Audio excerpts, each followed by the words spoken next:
Welcome to the Living Centred podcast, a podcast all about learning together how to live lives which are centred on Jesus. Everyone lives centred on something.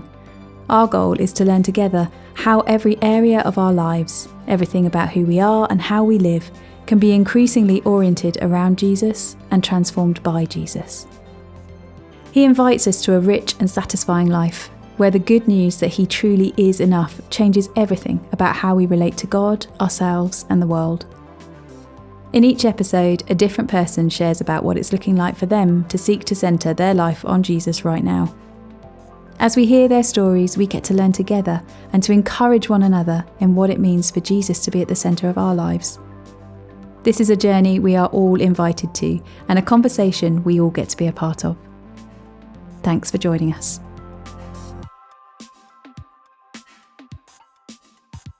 Hi, my name is Adrian, and it is so good to welcome you to this week's episode of the Living Centred podcast. And it is my privilege to introduce today Becca. Hello. Hey, who will be sharing this week. Becca, it is very good to see you. Oh, thank you. It's a privilege to be here. As always, to ease you in, I wonder if you could start by just telling us a little bit about who you are and what your life looks like at this point in time. Yeah, sure. So I am Becca. I am married to Mike, and we have 3 daughters, Chloe, Anna and Ivy, and they are 9 to 14. So we're entering into teenagerdom. Amazing. An adventure. It's equal parts wonderful and terrifying. And like any good adventure. Yeah, definitely. Yeah, they're wonderful and it's great. And I also work here at Oasis. I'm part of the staff team, have been since 2016. And I oversee all the finances and work closely with the trustee team. Yeah, which is amazing. And you do such a good job. And I am deeply grateful for everything you do. I really am. Well, thank you very much. I love working with the team here. It is, it's really great. So thank you. Good. Well, let's jump straight in then with the big question, which is, what does living centered on Jesus look like for you right now? Okay, so I have a very short and simple answer, which is prayer. But the caveat to that is I'm not very good at it. So this is more what I feel like God is putting on my agenda to do.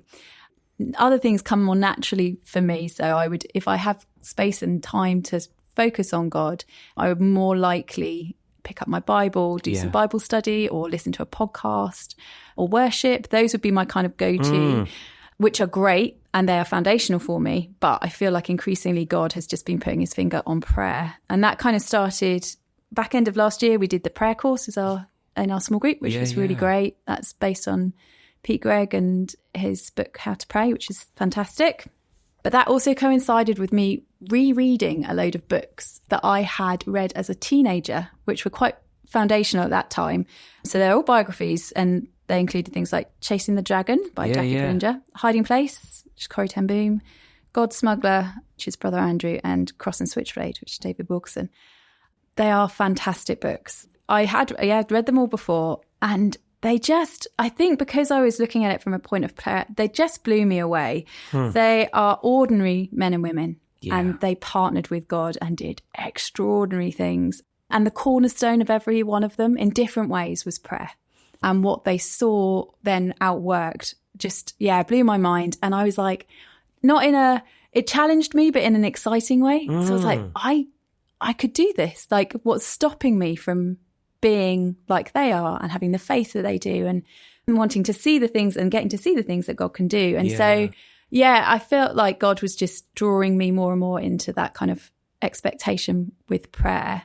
So frequently my prayers were, God, please find me a parking space, or please don't let me lose my temper with the kids today. Like, not really great prayers. Real life prayers. I know that God loves to do the day-to-day with us, but it was like I made God into this miniature little thing, and there was an invitation to see that he is so much bigger than that, and that is very exciting, which then led into the 25 days of prayer at the beginning of the year, which was great. And then I also read Tyler Staten's book, which I know has been mentioned on the podcast before. It's a great book. It deserves more and more mentions. Yeah. It's to be honest, I've been reading it. I've still not finished it. I've been reading it so slowly, very intentionally slowly, and going back and reading each chapter again and again just to get it in me, because I find that I'm not great at remembering things. So I've actually got it on Kindle and on Audible, and I'm slowly going through it again and again. It's brilliant. Yeah, really enjoying that. So good. I just absolutely love it where you say, yeah, what is it that it's looking like at this point in time? Oh, it's prayer. Oh, but I'm not that good at it. I love that. I love the honesty in the start of it. But then the journey that you've been on over the last 12 months of just actually the starting point of invitation to kind of start to see maybe there's something more prayer's meant to be. Starting off with the course of Pete Grieg. And just as an aside, we'll put in the show notes all of the books that have been mentioned, as I'm not going to repeat them at this moment. We'll put them in there, as they are all excellent reads. But then from that place, what I thought was amazing is you being reminded of books that you read as a teenager. And then going back and just hearing other people's stories and realizing, oh, these weren't like superhumans. They were just people like you and me who realized that, oh, I'm in relationship with God, and that changes everything. Yeah. Absolutely. And then just the continual pursuit of that.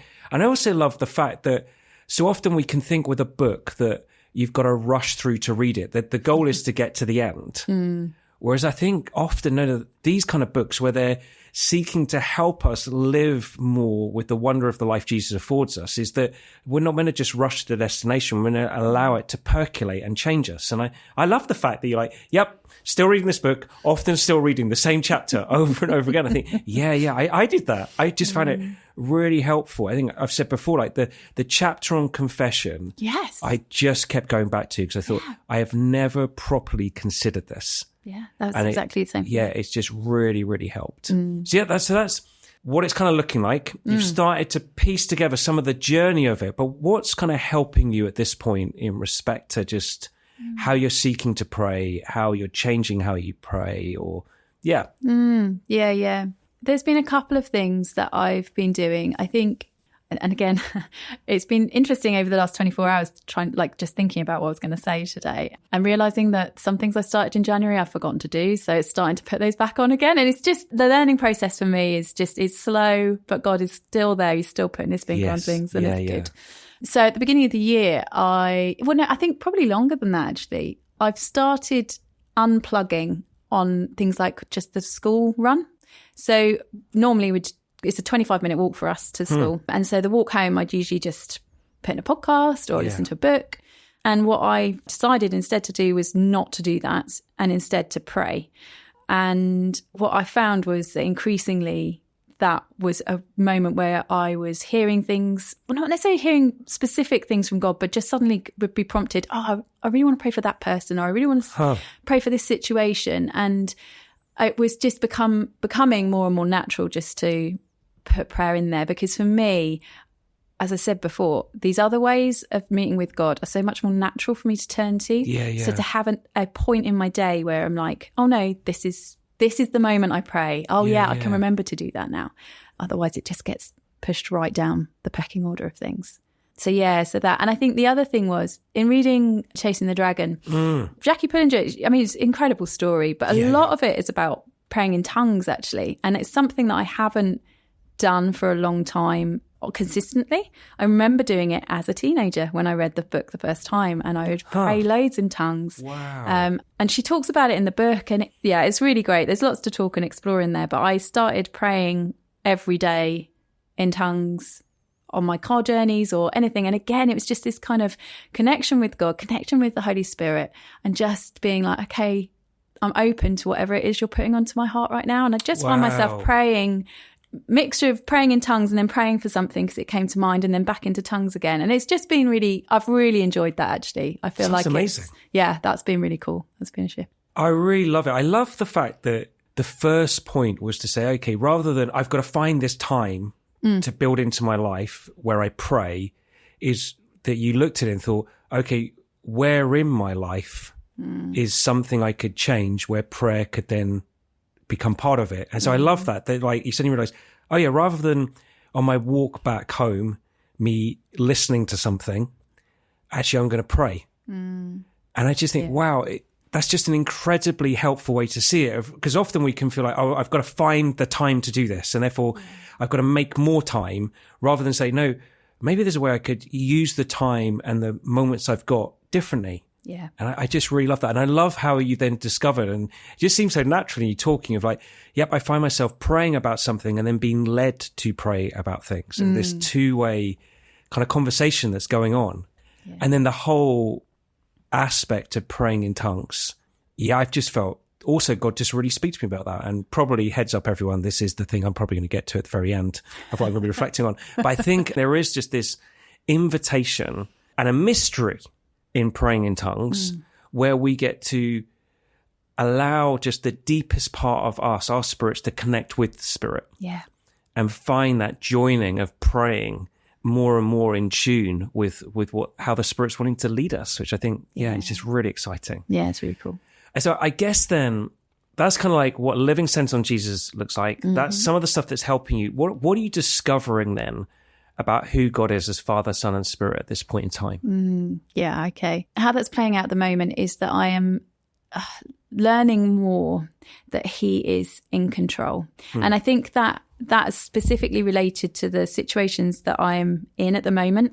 Specifically, so for many of you, know that we are in the process of purchasing the building that we rent here at church, at Oasis, and I'm just part of the work that's going on there, and a lot of my day-to-day requires bouncing emails to and fro and signing things and getting things ready so that, you know, when the time comes, everything's set up. Yeah. It's complicated and there's lots going on, and inevitably there will be roadblocks along the way. So at each of those points, it's just stepping back and being like, okay, God, do I believe that you're in control? And the answer is yes, I do.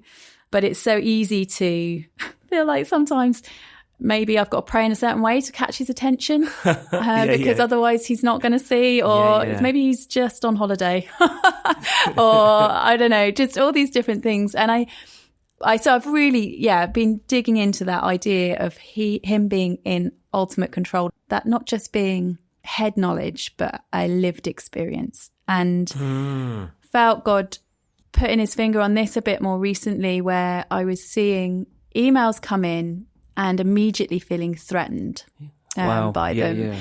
Threatened, I suppose it threatens me and my ability to get something over the line, but also it threatens, you know, our project as a church. Yeah. But also maybe even threatening God. You know, God, I believe that you're in this project. I believe you're in wanting us to purchase this building so that we can see your kingdom outworked. So it threatens you if this doesn't go through. And so then God's saying, no, I am in control. Don't look at these emails as a threat or these situations as a threat. Actually, I can look at them with curiosity and be like, okay, so rather than I've got to now sort all this out, it's a case of this has come in. Okay, God, I wonder what you're going to do about it, because ultimately you're in control. I don't need to do anything. Well, I might need to do some things, but I don't need to manufacture an answer for this. I can step back and go, no, God, you are in control. So if I do believe that, this isn't threatening at all. You are still in control. So therefore, what are you going to do? Oh, that's an exciting place to come at these emails. It's just a simple thing of learning that God is in control but living in that. Yeah. I think it is that's the biggest journey of like, I believe you're in control. Do I? Yeah. Am I going to live in this? Questioning it. Yeah. And what I love there is you just then, my question would have been, how do you do that? And then immediately you're like, okay, it's this. It's that actually I have to stop what I'm doing and just come back and say, okay, do I believe, God, you're in control? And you're like, yeah, I do. Or then pushing it even further and saying, okay, I do, but I still feel like this.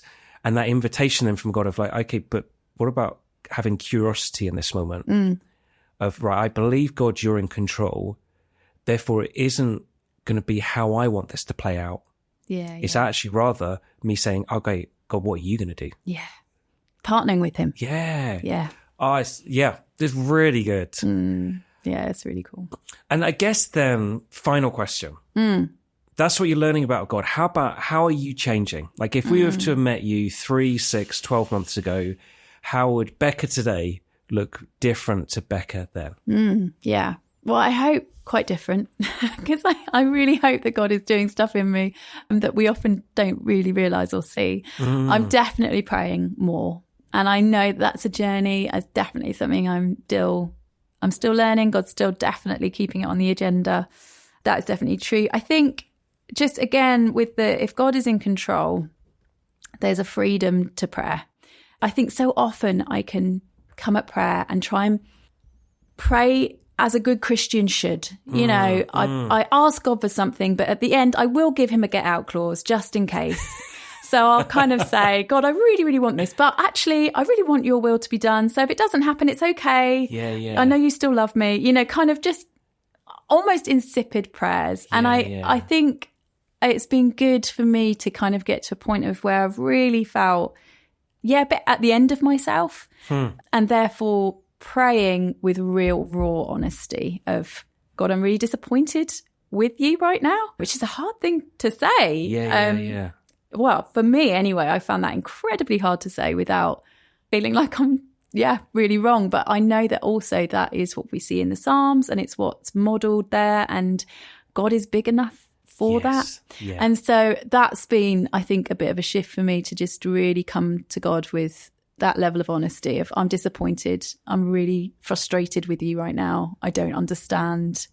And not having to, by the end of it, be like, but it's all okay, God. It's not. It's okay to not be okay. I think that's something that shifted quite a bit in me in the last 6 months or so. It's amazing. I love it. I think because we can come and think, all right, prayer.